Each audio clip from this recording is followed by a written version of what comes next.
Hey guys, what is up? It is me, Pagey, here once again with another video on The Flash Season 9. So we're at the start of a week off from The Flash, so there's no new episode this coming week, but when we come back, we will hopefully, and by the looks of it based off the trailer, and just what we're hearing about these other episodes going forward, we will be getting 3 better interlude or filler episodes than what we got over the past week, with it kicking off with the Iris West and Nia Nal, weird dream episode thing that we got the trailer for after the most recent episode. Now, after that, we weren't really too sure what episode 8 was going to be, though it was hinted that it was another Barry and Iris episode by Eric Wallace, before episode 1 aired.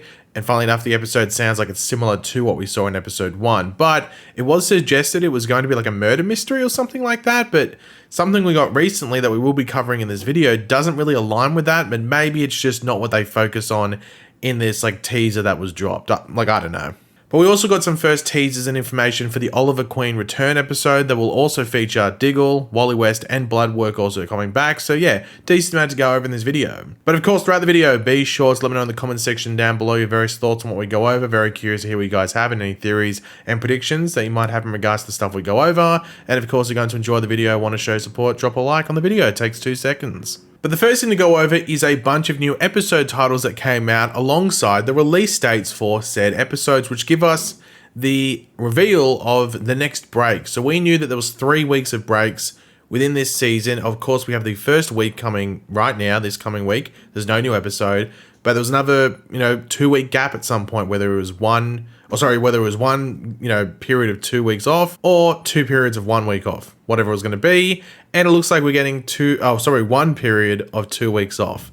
Hopefully that's not confusing. But of course, episode 7, which will be airing the week after this one, is called Wildest Dreams. But then episode 8 will be airing the week after that, and that's called Partners in Time, and that's the thing we got some more information on, which we'll go over in a second. And then episode 9, which is the Oliver Queen return episode, will be airing after a 2-week break. So we'll have an episode on April 5th, no episode on April 12th, no episode on April 19th, but then this episode will air on April 26th, which is the day after my birthday, which is the Oliver Queen return episode. And this episode is called It's My Party and I'll Die If I Want To. So I don't know, make some theories about that if you want to. And then we have an episode, no more breaks actually, sorry, that's the last break, the break before episode 9. Then we go straight up until the series finale, which should be airing on May 24th. But episode 10 has been confirmed as being called A New World Part 1. So episode 11 you would assume is called A New World Part 2 as well. And of course that is the official start of the Co-op Blue arc or storyline, though it might be teased at the end of episode 9, might be a bit of a cliffhanger, who knows what's going to happen there. So yeah, there's just been a lot of questions about when the breaks were going to happen, and I assumed it was either going to be before episode 9 or after episode 9, so this confirms that it's happening all before it, which is good to hear that. And yeah, so as soon as that 2-week break is done and we get the episode 9 episode with Oliver Queen, it's all the way through to the series finale, so hopefully it's good. But yeah, the next thing to go over in this video, or the other half of this video, is going to be on the synopsis for episode 8 for this season, which, as we saw before, is called Partners in Time. And we got the official synopsis for it that dropped, which actually reveals some interesting things, which I didn't see coming. But yeah, let's read it out. Stuck in the past, racing to the future. A seemingly simple mold inspection at Star Labs leads to unexpected time anomalies. Barry and Iris try to make sense of the confusion and figure out how to get back to their reality. Chester admits a secret to Allegra, which makes things awkward between the two, and Allegra relies on Cecile to act as a buffer. God, that sounds terrible. Meanwhile, Keone meets with an old friend of Team Flash. Ooh, interesting. So yeah, the first thing to go over is a mold inspection leads to time anomalies. That's the most random sentence of all time. What the hell's going on there? Now, I don't know exactly how that's going to work. What does mold have to do with the goddamn time travel or time anomalies? But it might be something that's going in or around the time vault, maybe. That's the only thing I can think of where, an inspection happens and it triggers something. Because time anomalies is sort of like what we dealt with. Was it in Legends Season 2 or 3 or something? With things popping up in areas that they didn't belong. So they were an anomaly in time. So I don't know if it was displaced things. There was someone that was from the current day, I, for example, was stuck in the 1940s. So I was an anomaly in the 1940s. I'm not exactly sure which way they're going to present it or something like that. Like, I am very curious as to what could mean in the context within Star Labs. But it does seem that Barry and Iris will be the ones that are sort of like slotting in and out of different realities. Now, the only issue with this is that the episode before this one, episode 7, is Iris once again, as we said before, sorry, but with Nia now in a fever dream where they're going through different life possibilities. So it's not necessarily alternate realities, it's just different life possibilities. So it's a bit different, but still something pretty similar. But I guess it seems like these two episodes aren't connected at all. They're just one after the other. So it's a bit weird they are coming one after the other, but I guess we'll have to wait and see how they both play out because they might be different. They just might sound similar from what we're hearing right here. Now, there has been concern, like when we speak of Iris, because she's in like these 2 episodes in a row as like a main thing, there has been concern over Iris not being in the Citizen or the Central City Citizen media office at all consistently, though she is meant to like win a Pulitzer, I guess, by the end of the season. Now, I think the writers, not her as a writer, but like the show writers, just assume that the fans of Iris don't actually care about Iris and just care about the West Allen stuff with her and Barry and that whole relationship. Like, that's what I'm guessing. And from what I've seen from the limited West Allen fans and stuff online, mainly on Twitter, I know dangerous place, but they seem to think the same. Like, the writers just don't care. Now, I'm not sure if that's what the fans want on the Iris side of things, but yeah, I wasn't expecting any consistency there in this final season based off interviews with Eric Wallace in regards to him talking about their journey prior to the season starting. So I'm not that surprised it's played out this way because I've never been that overly consistent with it. But I don't know. I just thought they might have changed the season. But yeah, I guess they just are going to pretend that Iris doesn't do anything by herself. So yeah, it's a bit weird, but I guess we'll just have to carry on and see what happens. Now, the big thing that I'm wondering is like, what are Barry and Iris going to experience? Like the way the beginning of the synopsis says, like they're stuck in the past, racing to the future, it makes you think they will experience events from previous seasons, but with different things twisted in. So that's where the anomalies lie in. So they're like, oh, I've lived this moment from season 3, but there's this person here, or this villain here that shouldn't be here, or whatever it might be.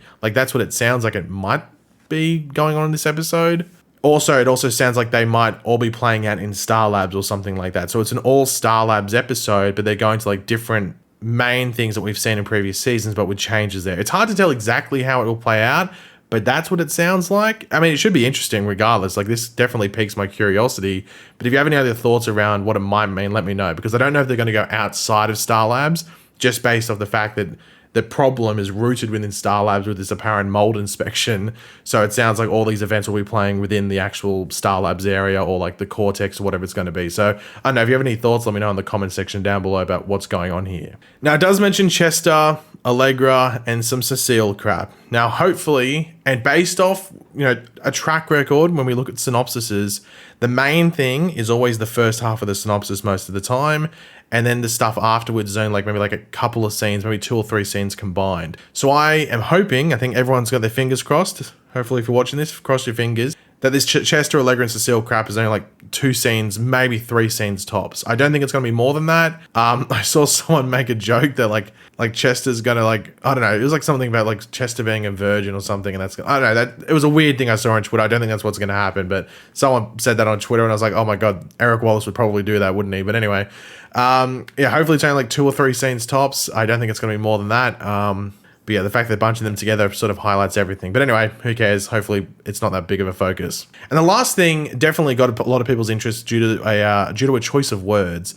And that was Keone visits an old friend of Team Flash. Not an old friend of her own, because she shouldn't really have one. So it's an old friend of Team Flash, but goes to visit them. So she leaves Star Labs to go visit them. So who is it? Now, the common 3 options I saw, which includes my top one, are Diggle, Cisco, and Timeless Wells. Those are the 3 I saw the most in regards to people predicting and people wanting. Now, my bet is on Diggle, and the main reason that is because the episode after this one, which is the Oliver Queen return episode, with Diggle returning in there as well, alongside Bloodwork and Wally West. So it makes sort of sense that Diggle might appear in the episode before that to set it up. So maybe Keone, from this point we saw in episode 6 where we learned that she's not really human or a metahuman, learns some stuff, and maybe she goes to Argus to do some tests maybe and interacts with Diggle, which then might fold into the Bloodwork stuff and updates about him, which then leads to Bloodwork showing up in episode 9, and maybe the cliffhanger for at the end of this episode is something with Bloodwork or Keone at Argus with Diggle or something along those lines. Now, of course, Cisco could fold into that, but it just seems that Cisco's not going to be in this. It just seems like that's going to be the case. So I think you would rule out Cisco. However, for some reason, Timeless Wells doesn't sound like a bad option, just because he might have knowledge about, like, you know, what Keone might be and everything like that. So that's not a bad option, though my bet's going to be on Diggle in regards to this, just because of what's coming next in the episode after this one. So yeah, that's where my prediction lies. And of course, it wouldn't be too much of a surprise if at the end of this episode, they give us that tease of either Bloodwork, Oliver Queen, Diggle, whatever it might be. And then we have to wait that 2 or 3 weeks until we get episode 9, as that schedule said before, as I showed you. So it wouldn't shock me if that's what they do. It wouldn't surprise me at all. But yeah, so my pick's going to be Diggle, but if you have another option, let me know. But yeah, guys, thanks for watching. Hopefully you enjoyed the video. If you did, it'd be awesome if you could drop a like on it to show support. Let me know in the comment section down below your various opinions and all this stuff we went over in this video. Who do you think Keone is visiting? What do you think is going on with Barry and Iris specifically? Do you think we'll visit some familiar moments that have some changes there? Let me know in the comment section down below. And of course, if you are new to the channel, make sure to subscribe, and I will catch you guys later. Goodbye.